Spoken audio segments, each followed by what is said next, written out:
coming to you a little bit later than scheduled because of the live coverage of the Kenya Music Festival state concert there at the Sagana Stage Road. Nevertheless, we are ready to bring you the latest stories and headline in as far as news is concerned at this hour. My name is Yambo, and definitely helping me on the sign language is Lucy Maura. Let's begin in Kericho, where chaos erupted in the Kericho County Assembly last evening after the county governor, Eric Mutai, was impeached in a session that lasted for more than 10 hours. A total of 33 MCAs voted in favor of the motion, while 14 of them protested the vote, which was conducted electronically.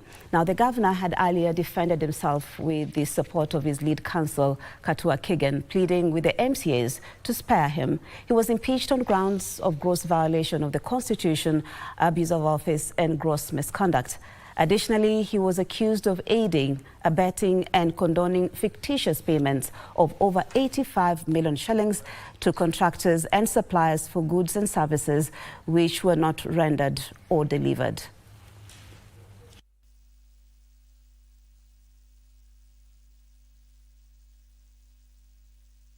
The report by the committee, the other committee that just concluded its business, chaired by the Honorable Adverts,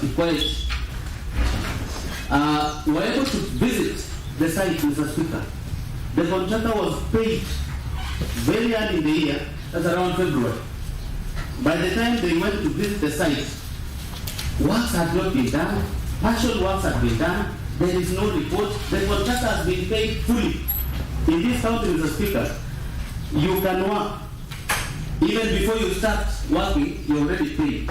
It is illegal, it is wrong. We have contractors, Mr. Speaker, who rendered services to this county, they have never been paid. In around April, some 100 bags of these materials were supplied. Even the chairman of the society was not aware.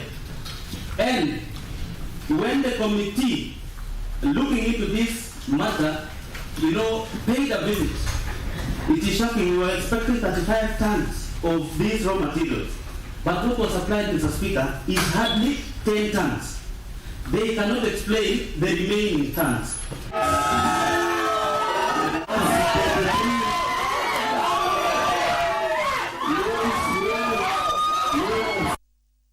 Now, Kiharu Member of Parliament Ndindi Nyoro has called for equal government funding to both public and private institutions, saying all graduates contribute directly to Kenya's labour force and economic growth. Speaking at the Gorgeous Technical Institute graduation, Nyoro insisted that free basic education is a constitutional right, not a privilege, and urged the Ministry of Education and the National Treasury to clear pending disbursements so that schools can operate smoothly. Nyoro also defended the 22,000 shillings annual capitation for senior secondary students, warning against cuts and calling on for an increase to match inflation. Turning to the economy, Nyoro criticized Kenya's fuel prices, the highest in the region, blaming excessive levies such as the 7 shillings per litre introduced last year. That the arrears ile haijalipo ya capitation itumwe kwa mashule zetu so that they can continue offering quality education to the learners in Kenya. Wanafunzi wakifungua third term wasiende tena kugoja pesa, ni pesa iende igoje wanafunzi.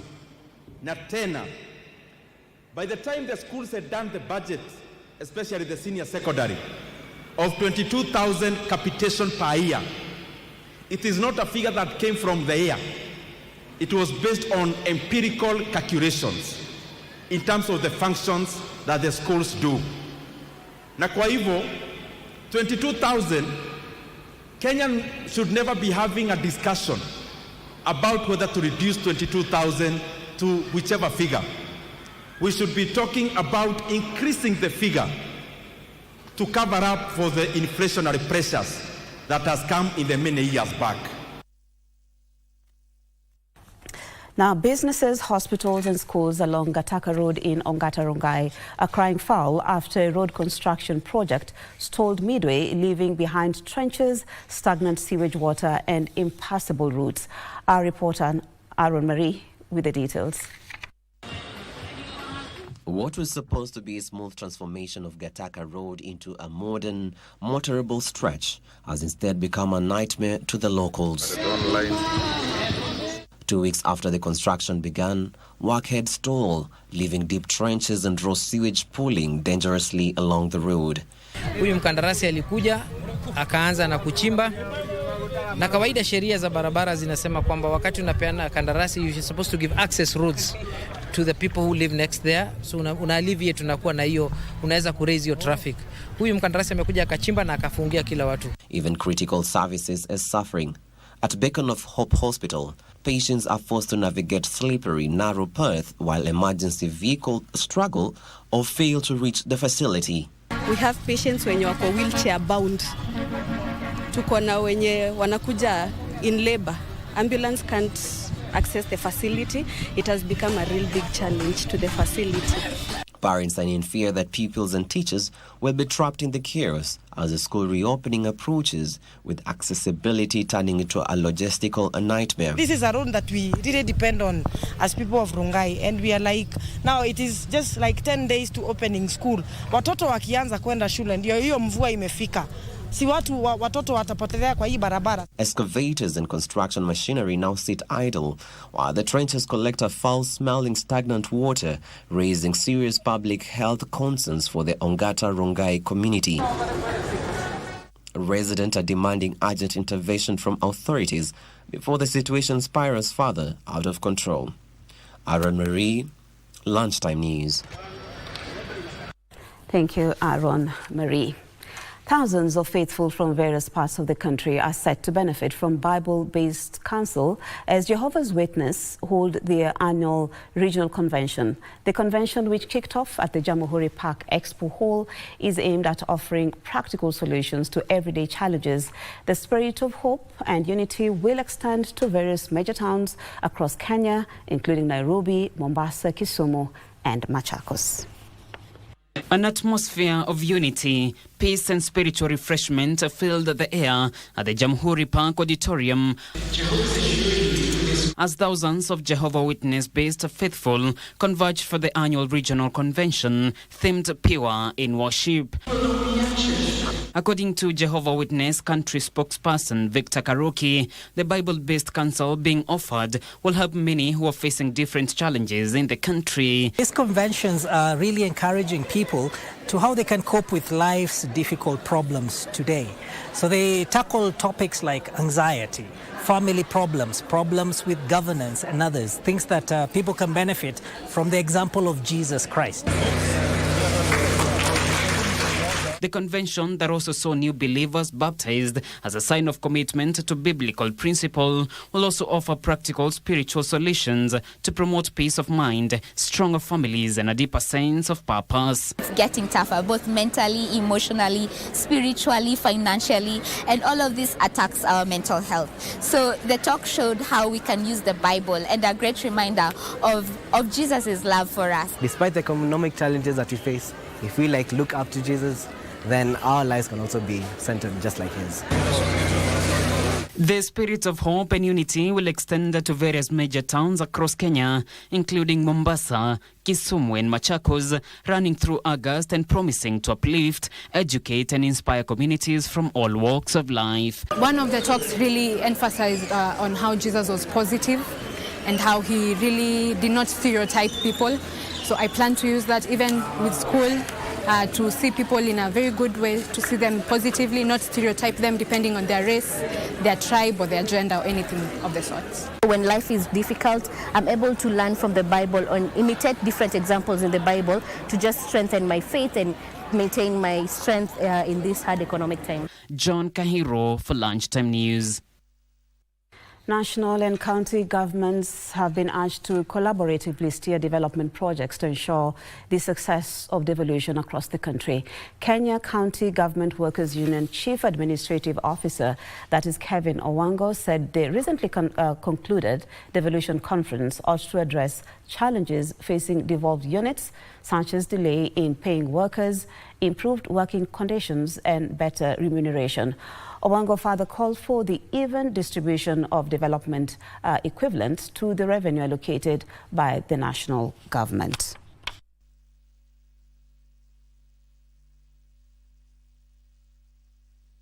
Devolution has not been very keen on ensuring that workers' issues have been taken care of. Other counties should take necessary steps to ensure that the workers are appreciated. For over the years, even before devolution came in force, the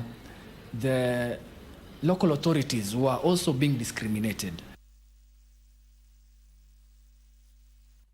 We look at matters health, where Makueni Governor, that is Mutula Kilonzo Jr., has hit out at the government's medical supplies institution, that is KEMSA, of their fluctuating order fill rate, saying the ruling from the Supreme Court allowing counties to explore different procurement avenues for essential drugs should be a wake-up call. Consequently, Governor Mutula has accused KEMSA of charging exorbitant prices for available medication, insisting the institution should not be driven by profits as is now, but should provide health products and technologies at affordable rates. According to Mutula, KEMSA is not giving counties a competitive edge over what they offer as compared to other players in the market, and this is although amplified scarcity of essential medication.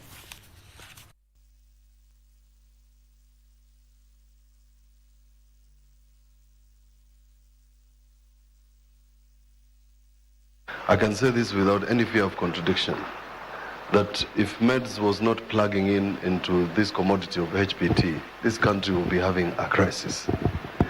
Because those people who we were assigned by law to supply us HPT commodities are not in a capacity to do so. And nobody discusses fill rate. So when Bill Gates came to Makueni in November 2022, and we did a display of fill rate, yes, then how do you plug in this gap? If the person assigned to counties is giving you 43%, how do you plug in the rest of the 57%? I didn't answer him then, but I answered myself. Eventually, I got a cabinet paper done where I start with meds. On matters medical procurement, where Mwala Member of Parliament and UDA National Organizing Secretary, that is Vincent Kawaya, has ignited fresh debate in Kenya's health sector with a proposal to centralize the procurement of drug through the national government. A close ally of President William Ruto, Kawaya wants funds currently sent to county governments for hospital supplies redirected to KEMSA, arguing that governors have failed in their mandate. He blames county leaders for widespread drug shortages in public hospitals, accusing them of mismanaging resources from the Social Health Authority and unfairly shifting blame to the head of state. Kawaya now says he will pursue legal and political measures to ensure that the national government takes charge of medicine supply, a move that could ease shortages but risks sparking a new clash between the Ministry of Health and devolved units over the control of the resources. Mambo ya madawa, pesa ya madawa, magavana wote Kenya, sisi kama bunge la Kenya, tunapitisha pesa, tunawapatia pesa because health is devolved. Mambo ya kununua madawa, pesa iko kwa mikono ya magavanas. Lakini hao magavana, mmeona, unaenda pale unatibiwa kwa mpango wa SHA, lakini unaambiwa hakuna dawa, na yule gavana ambaye ndio tunatarajia apee watu dawa, anakuambia SHA haifanyi kazi, ama anakuambia President William Ruto ni mbaya. Yet he is a person who is supposed to make sure that mambo ya madawa iko available katika hizo hospitali.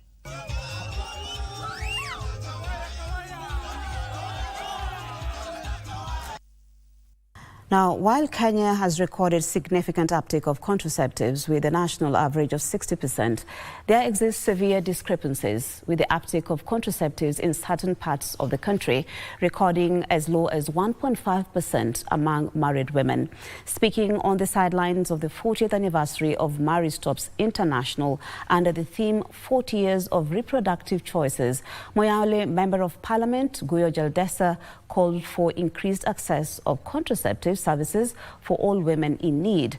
The government has also been urged to remove policy barriers that still hinder access to these services for all women of reproductive age. Has sexual and reproductive rights that need to be respected. They have choice as to when to have children, and they have options on their sexuality in terms of when and who they choose to have sexual relations with.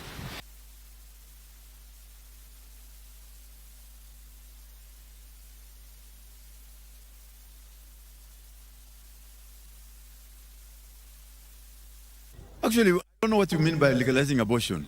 What is Article 26(4) saying? Abortion is not permitted unless in the opinion of healthcare provider. What does it mean? Does it mean that it's not allowed? It's permitted. If, according to the opinion of healthcare provider, the health and the life of the mother is at risk.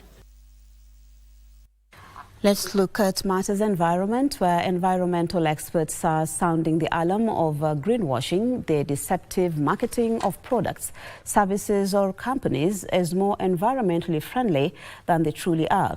EcoSave Africa lead scientist Daniel Wanjiku warns that this practice threatens to undermine hard-won progress in climate mitigation globally, with globally over 65% of reported cases involving misleading claims driven by profit rather than sustainability.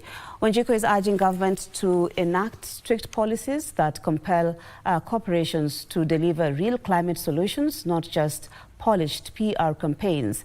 He's also calling for state support for innovators, offering practical, scalable answers to the climate crisis, insisting that genuine impact must replace empty promises.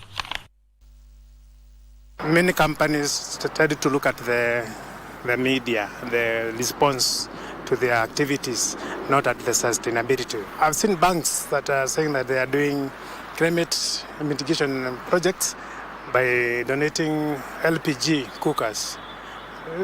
LPG is a liquid petroleum gas, meaning it is just as bad as diesel or petrol. But these programs are being touted to be the panacea to climate change. I would urge the government here in Kenya and the governments all over the world to actually make the green programs count. Now, the Program for Christian-Muslim Relations in Africa, PROCMORA, is calling on all Kenyans to embrace tolerance and celebrate diversity. Led by PROCMORA team leader Joy Wandabwa, hundreds of young people from Christian, Muslim and other communities gathered in Nairobi to use their talents through music, dance, art and dialogue to promote peace and unity. Religious leaders also used the platform to urge political tolerance, stressing that respect and harmony must extend beyond faith to communities to engage in public life. Organizers say the youth are Africa's agents of change, showing that cultural and religious differences can be a source of strength rather than division.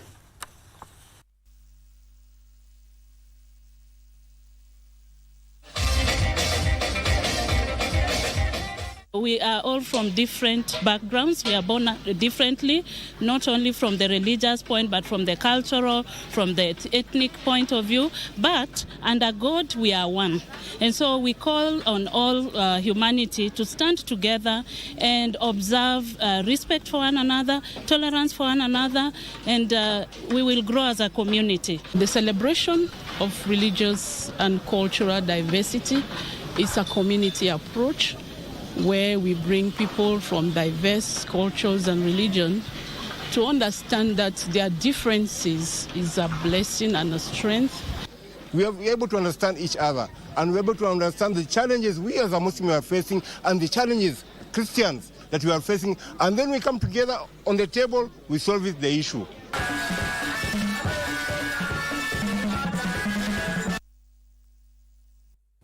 On that note, we take a break, but I'll be back with much more, including sports.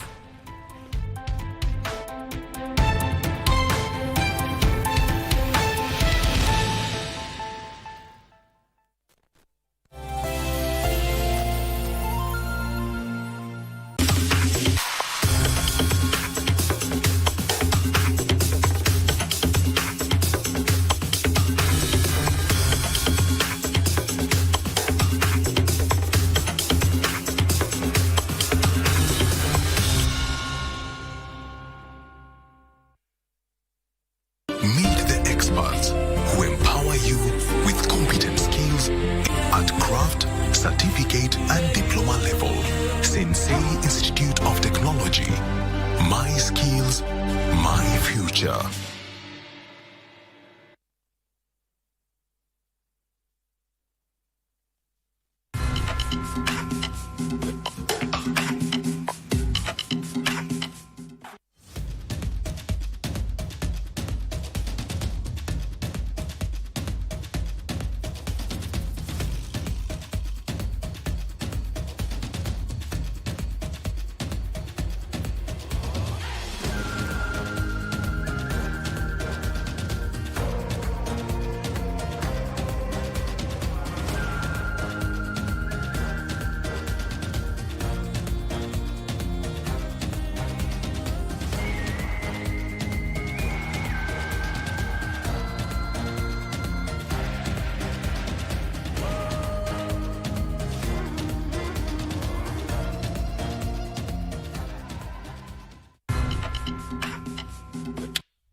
But he still manages to retain possession.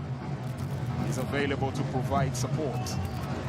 The attack, here comes Algeria flying down the flank. Abdelrahman Ziane sets the ball in motion, could be an opportunity, chipped into the center of the park. To be filling a bit of the eggs of his latest Zahi. Awkward, yeah? Is that for a picturesque leap into the air? Pretty athletic here up there. Back your favorite team as they battle for glory in the Total Energies CAF African Nations Championship 2024, right here on home soil.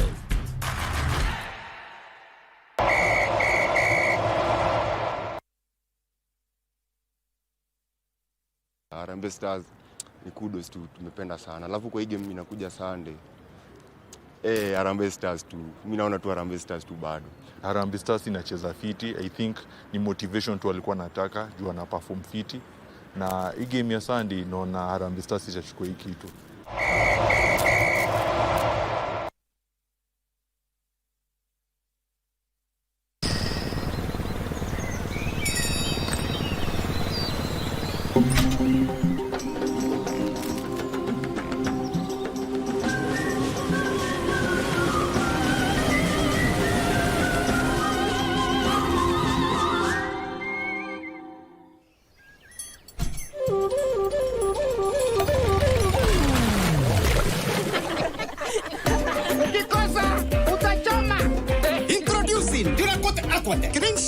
Kenya's first tintable waterproof in paint.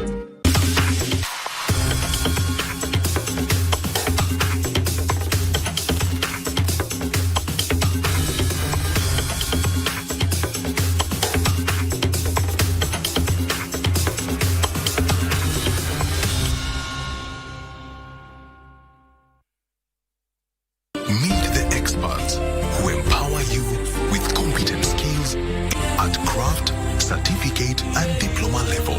Sensei Institute of Technology. My skills, my future.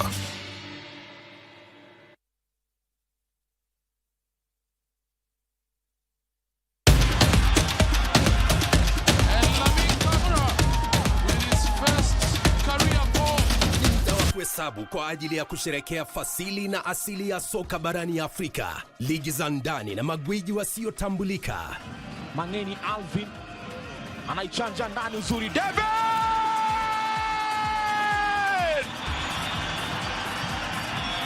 Michuano ya CAF ya mataifa ya Afrika 2024 ni njia ya kuzindua kupanua mtandao wa wachezaji ulimwenguni.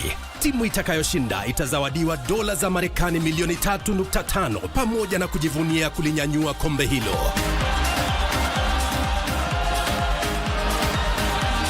Pata manufaa zaidi kutoka kwa CHAN 2024 mubashara na kipute cha kipekee kwenye runinga ya KBC Channel 1, mwenzio wa dhati michezoni.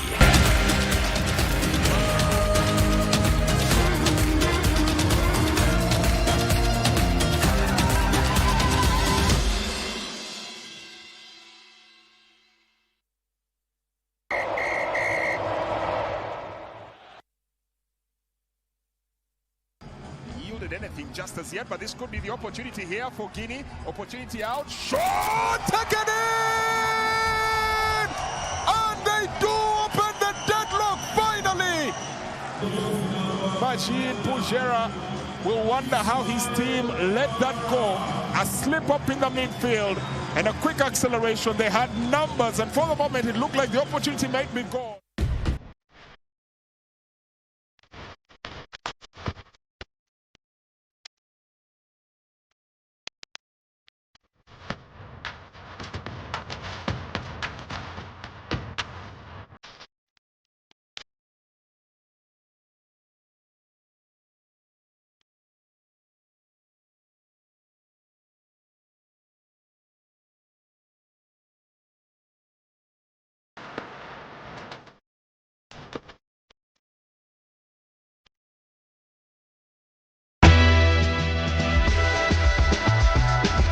Wazee, tunajua mko na love ya team sana. Na hiyo energy ndio inatupush kila game. Lakini show up Kasarani na genuine tickets.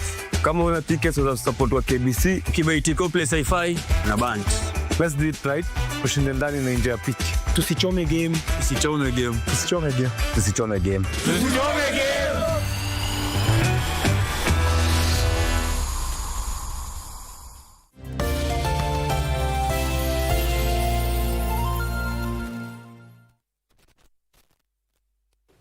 Thank you for staying with us. We continue with the news, where a breakthrough has been achieved in the ongoing nurses' strike in Machakos County after the county government successfully resolved 6 out of 7 key issues raised by the nurses' union. However, talks are still ongoing regarding the final issue, which is the nurses' promotion.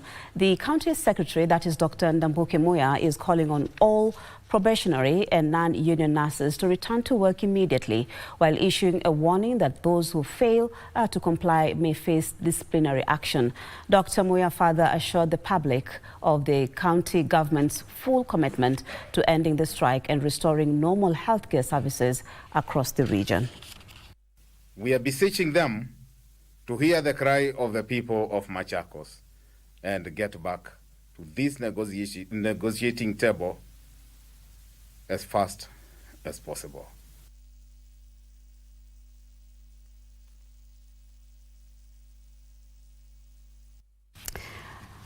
Maua Talanta Studio, a vibrant collective of musicians, producers, DJs, comedians and content creators from Maua Town, has clinched the Tujiamini Gold Awards for the Eastern region.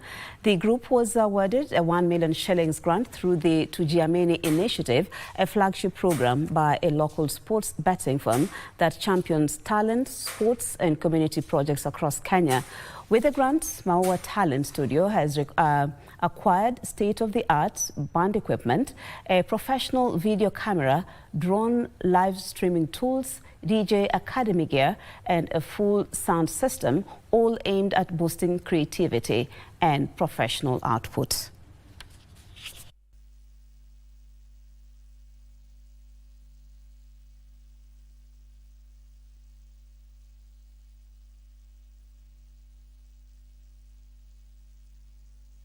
Kama video producers tumekuwa na challenges, tuko na studio pale mtaani, hatuna cameras fiti, hatuna instruments, hatuna machine fiti za production.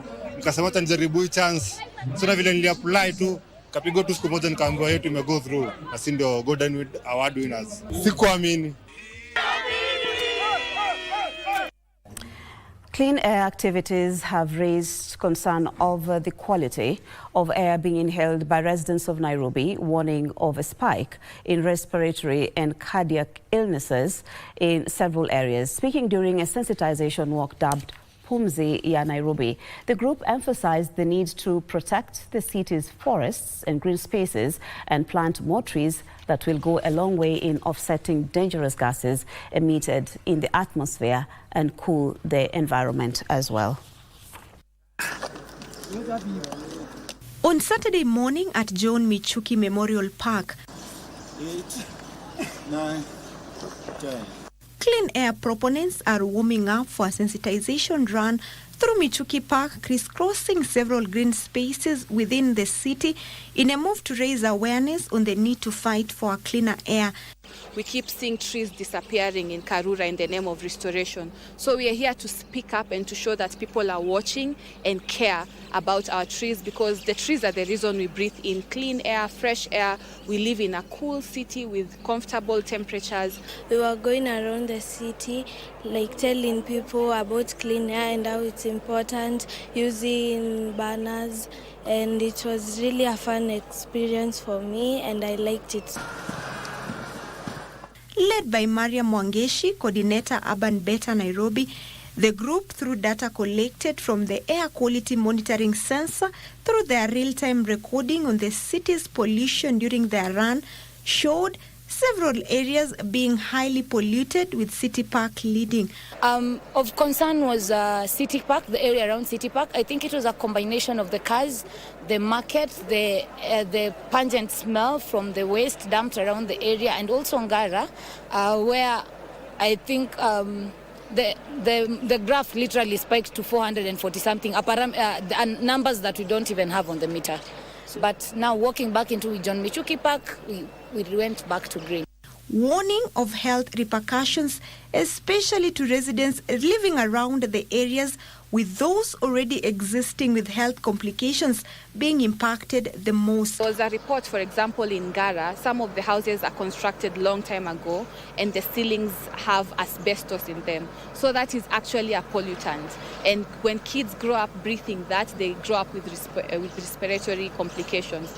At the same time, the group was keen to highlight the need to protect cities' forests and green spaces that will help combat the rampant air pollution being felt.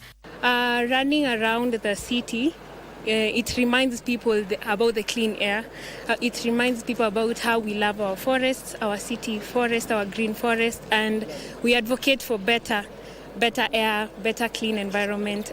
With trees, with humid environments, we are able to have cleaner air. From at least this is evident. We have data to back it up.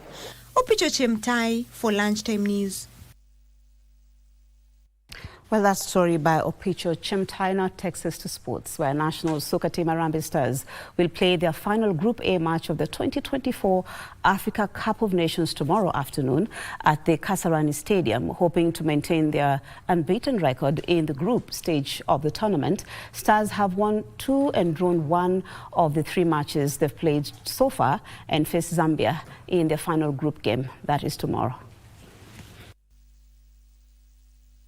Harambee Stars may be putting up a show pleasing to the eyes of Kenyan supporters and getting results from it. The fans, on the other hand, have not been putting up a show pleasing to the eyes of the Confederation of African Football, CAF. All fans, the people of Kenya, you have done a tremendous job supporting and cheering Harambee Stars.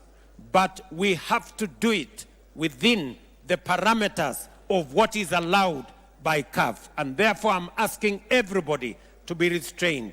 That show by the fans has left Football Kenya Federation with a heavy fine, pushing them to set up 6 fan zones for television viewing, in addition to roaming the various parts of the city to urge football fans to remain peaceful ahead of the final group game against Zambia on Sunday and the fixtures that follow.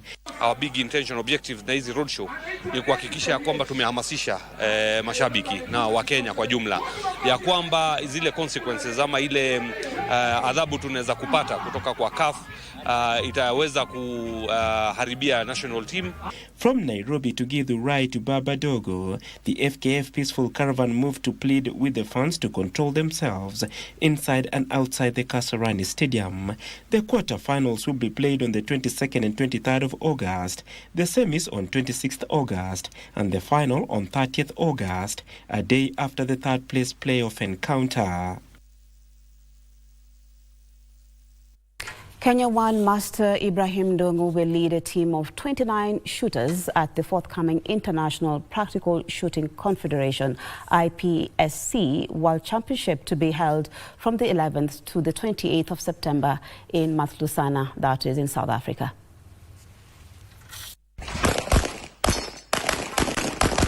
Ibrahim Ndungu of Bamburi Rifle Club, who last won the Mombasa Extreme IPSC Shooting Championship, is optimistic of winning gold for Kenya at the World Championship next month.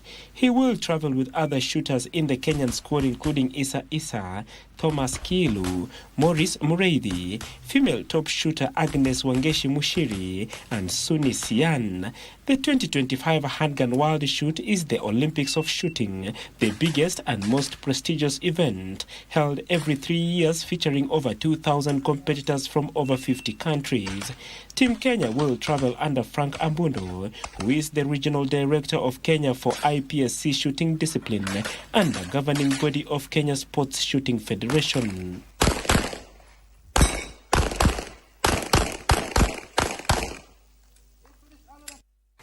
New Zealand Olympians Hamish Legath and Nicole Shells made a stop at Tatu City during their 4,500-kilometer cycling tour across East Africa to raise funds for World Bicycle Relief, a global non-profit improving access to education, healthcare and livelihoods through bicycles. They were joined by Nova Pioneer School and Tatu City staff for community ride through the city's nature trails and cyclist-friendly infrastructure. Their stop in Tatu City follows earlier visit to Kisumu, where they toured World Bicycle Relief Distribution Hub and Iten, a training hub for Kenya's elite runners. The tour continues across the region, promoting mobility equity through the power of the bicycle. In support of Kenya's growing cycling culture, Limitless Outdoors, a premier outfitter shop, recently opened at Tatu City, offering mountain bike rentals, curated trails for all skill levels, expert bike servicing, a retail hub for gear and accessories, and school cycling programs designed to nurture future adventurers. I think we're at about day 16 at the moment, so just over 2 weeks. We started in Entebbe, Uganda, where we flew into, and then have been on the road since, covered just shy of 1,000 kilometres, and then here in Tatu City at the moment. So we're doing this cycling journey as a fundraiser for World Bicycle Relief, and they have a big distribution centre in Kisumu.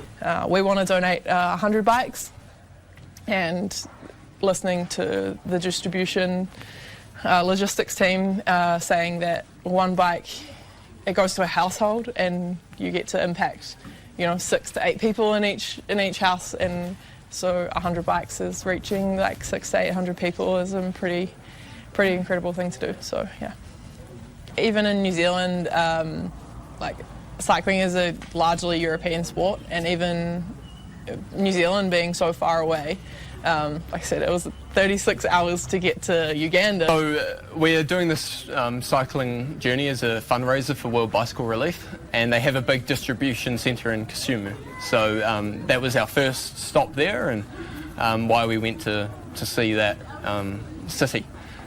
Spent a bit of time building the buffalo bicycles there, which is cool. And then we made our way up to Iten.